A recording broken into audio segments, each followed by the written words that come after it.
saya lihat para petani sedang bekerja, saya berhenti, mampir. Sendirian saja, namanya Pak Suwarto. Lalu ketemu Pak Suwarto, salaman. Ketika salaman, saya merasakan, melihat tangannya sedang, kalau bahasa Jawa, lagi ngerabu. Ngerabu itu memberi apa? Pupuk. Jadi saya tanya, Pak, gimana kondisi di sini? Jadi biasa, Mas. Dari dulu ya begini. Lalu apa situasi yang tersulit? Panjang sebetulnya ngobrolnya. Dia bilang, Pak, saya ngerepoti urusan pupuk, Pak. Rabuk paling angel, Pak. Arep rabuk, ono sing rabuk subsidi, rabuk non subsidi. Orang kaya zaman biyen. Zaman biyen tinggal ning warung, nggawa ember, langsung iso tuku rabuk. Saiki arep ning warung ditakoni, Pak, jenengan non subsidi apa subsidi? Terus dia bilang, along wong kaya awak dhewe iki ra ndedit mosok iso bayar sing non subsidi, hayo mesti subsidi. Terus saya tanya, bagaimana kalau besok pun, Pak, dibalik persis zaman biyen mawon, Pak. Sudah selesai ngobrol, saya tanya sebelum pamit, Pak, sebelum pamit saya ingin mengenalkan diri, tepangaken kula Anies Baswedan. Nah, selama ngobrol dia nggak tahu dengan siapa. Jadi ketika saya bilang tepangaken kula Anies Baswedan, terus dia jawab, Anies Baswedan, Gubernur DKI. Iya, Gubernur DKI. Kok iso tekan kene? Kok bisa sampai sini? Ya, saya kula sawet tirakat, Pak. Terus dia ngasih beberapa pesan-pesan.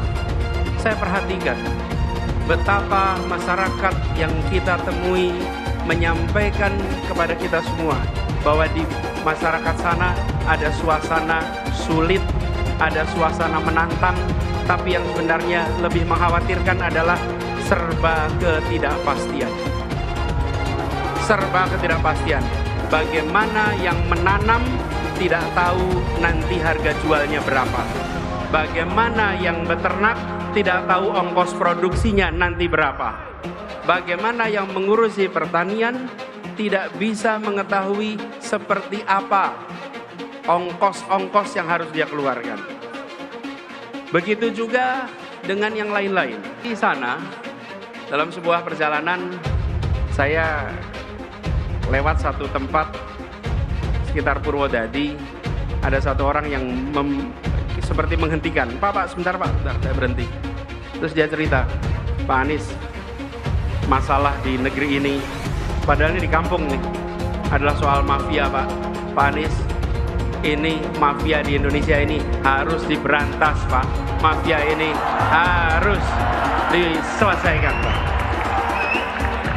Saya pikir benar juga kata dia. Begitu banyak mafia-mafia yang hadir yang membuat kita memiliki ketidakpastian. Kenapa petani harus bersaing dapat pupuk penuh dengan ketidakpastian? Karena apa? Karena aksesnya dikuasai oleh mafia-mafia pupuk. Ketika bicara tentang pekerja migran, banyak dari mereka yang sistemnya dikuasai oleh mafia-mafia PMI. Yang mereka berangkat kerja keras dan ujungnya pulang tidak bisa mendapatkan yang selayaknya. Ini berdasarkan rekam jejak elektoral itu tidak ada partai yang dominan. Jadi misalnya ya di pemilu 55 itu Jakarta Selatan dan Jakarta Timur itu basis Masyumi. Tapi kalau kita ke barat atau ke utara itu PNI.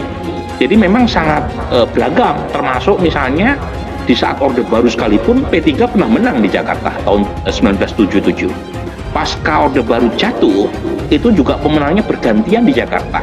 PD Perjuangan pernah unggul tahun 99, kemudian ganti ya. Kita juga pernah mencatat misalnya Demokrat unggul, PKS unggul di provinsi ini. Jadi memang tidak ada aktor atau partai yang dominan di sini, dan itu yang menjelaskan mengapa Mas Anies meskipun unggul di Jakarta itu di kisaran sekitar 42%.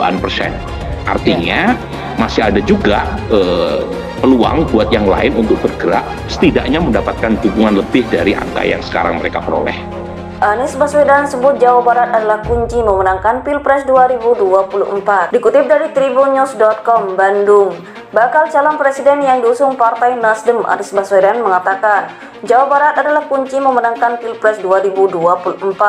Keterangan tersebut disampaikan Anies Baswedan saat memberi orasi pada penutupan kegiatan Kemah Restorasi dan Sekolah calon legislatif gelombang ke-6 Partai Nasdem di Perkemahan Kebon Pinus Cikole, Kecamatan Lembang, Kabupaten Bandung Barat, KBB, Rabu 7 Juni 2023. Jawa Barat ini kunci untuk keberhasilan. Siap menangkan Jawa Barat? Tanya Anies kepada para kader.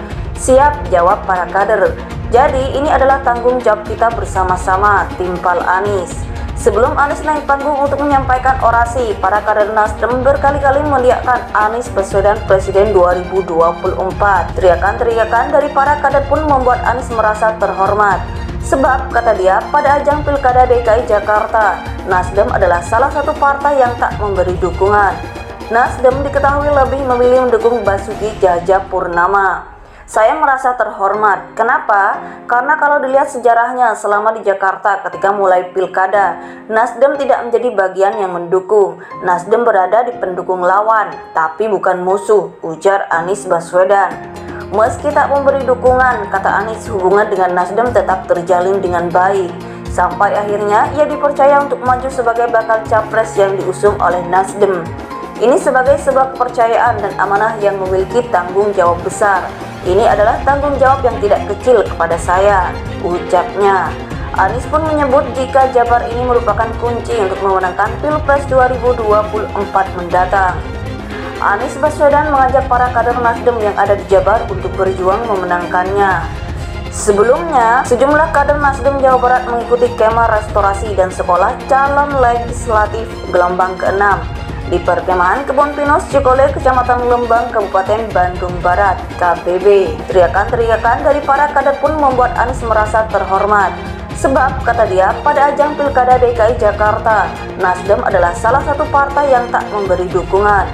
Nasdem diketahui lebih memilih mendukung Basuki Cahayapurnama. Saya merasa terhormat. Kenapa?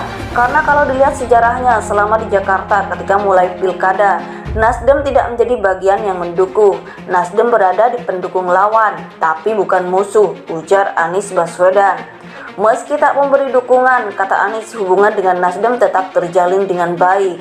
Sampai akhirnya ia dipercaya untuk maju sebagai bakal capres yang diusung oleh Nasdem. Ini sebagai sebuah kepercayaan dan amanah yang memiliki tanggung jawab besar. Ini adalah tanggung jawab yang tidak kecil kepada saya, ucapnya.